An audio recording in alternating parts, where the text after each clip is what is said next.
कोल्हापूर शहराच्या हद्दवाढीचा विषय चर्चेत आल्यानंतर आता हद्दवाढ विरोधी कृती समिती सुद्धा आक्रमक होऊ लागली आहे।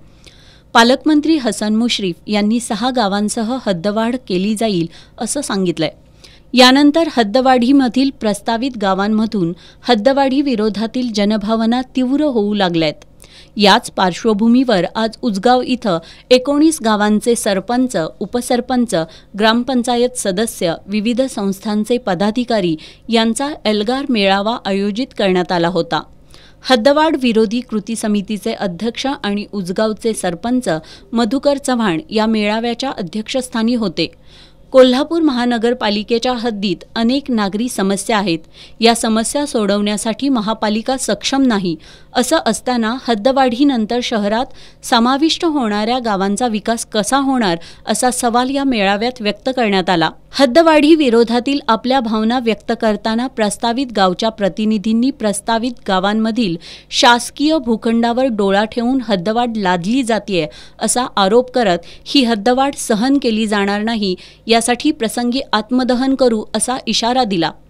कृती समितीचे अध्यक्ष उजगावचे सरपंच मधुकर चव्हाण यांनी हद्दवाढीला विरोध करण्यासाठी जोपर्यंत निर्णय रद्द होत नाही तोपर्यंत लढा चालू ठेवण्याचा इशारा देत सर्व गावातील ग्रामस्थांनी या लढ्यामध्ये सहभागी व्हावं आणि आंदोलनासाठी तयार राहावं असं आवाहन केलं।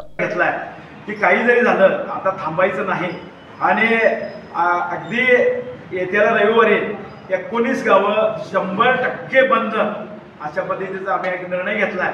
आणि त्याच्यानंतर जर काही घडामोडी घडल्या, ज्या पद्धतीनं शेतकऱ्यांच्या बाबतीत आता शासन निर्णय घ्यायला लागले आणि शेतकऱ्याच्या ज्या पद्धतीनं आता आत्महत्या होतात त्या पद्धतीनं जर यांनी आम्हाला विश्वासात न घेता जर हा निर्णय घेण्याचा प्रयत्न जरी केला तरी प्रचंड तीव्र प्रमाणात आंदोलन 19 गावातले सगळी लोक करतीलच। शिवाय या ठिकाणी आत्महत्यासारखे प्रयत्न सुद्धा होतील, त्याला सर्वस्वी शासन जबाबदार राहील। त्यामुळं 19 गावातल्या सगळ्या लोकांना विश्वासात घेतल्याशिवाय त्यांनी कोणताही निर्णय घेऊ नये। गडमुडशिंगीच्या सरपंच अश्विनी शिरगावे यांनी ग्रामीण भागातील लोकप्रतिनिधी गावांचा विकास करण्यासाठी सक्षम असून महापालिकेनं अगोदर शहरांचा विकास करावा आणि मग हद्दवाढीचा विचार करावा असं मत मांडलं। हद्दवाढ विरोधी कृती समितीच्या माध्यमातून राजकीय मतभेद बाजूला ठेवून सर्वांनी या लढ्यात सहभागी व्हावं असं आवाहनही त्यांनी केलं। शिवसेना ठाकरे गटाचे करवीर तालुका प्रमुख राजू यादव हद्दवाढ विरोधी लढ्यात शिवसेना सुरुवातीपासून सक्रिय असून आता सुद्धा या लढ्यात अग्रभागी राहू अशी ग्वाही दिली। यावेळी अनिल शिंदे, छत्रपती विकास सेवा सोसायटीचे माजी चेअरमन संजय चौगुले वतनदार, नारायण गाडगीळ, ए.बी. कांबळे, अमर मोरे, शुभांगी अडसूळ, संदीप पाटोळे यांनीही हद्दवाढीविरोधात आक्रमकपणे भूमिका मांडली।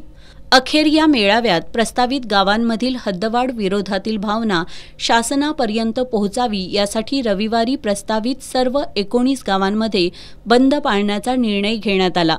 या मेळाव्याला हद्दवाढ विरोधी कृती समितीचे उपाध्यक्ष नारायण गाडगीळ, कार्याध्यक्ष उजळाईवाडीचे सरपंच उत्तम आंबवडे, मोरेवाडीचे सरपंच अमर मोरे, सुमन गुरव, प्रियांका पाटील, ए.व्ही. कांबळे, राहुल पाटील, श्रीकांत डांबरे, शीतल मगदुम, संगीता पाटील, मयूर जांभळे, रवींद्र पोद्दार, शुभांगी मिठारी यांच्यासह 19 गावांचे ग्रामपंचायत पदाधिकारी, सर्व पक्षीय पदाधिकारी आणि ग्रामस्थ उपस्थित होते।